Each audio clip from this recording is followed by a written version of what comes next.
Throughout this T20 World Cup, hashtag do it for Dravid. You can see how much it means to him. அவருடைய உணர்வுகள், அவருடைய சந்தோஷம், அவருடைய உச்சக்கட்ட celebration எல்லாமே நம்ம பார்த்துட்டு இருக்கோம்.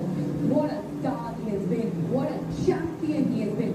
Under 19 உலக கோப்பை as a coach ஜெயிச்சாரு, but along with Rohit Sharma and Team India பல வருடங்களா பாடுபட்டாரு. So close yet so far in the WBC final 2023 உடைய ODI World Cup final. 7 மாசத்துக்கு முன்னாடி இது எல்லாருமே அழகு காட்சிகள் நம்ம பார்த்தோம், but that was because of a heartbreak.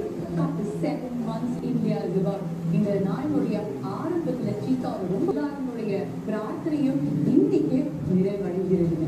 ஒரு ட்ரீம் ரியாலிட்டி ஆகியிருக்காங்க. Jasprit Bumrah, what a bowler, probably the best bowler in the entire world. 2022ல அவர் நம்ம பக்கம் இல்ல.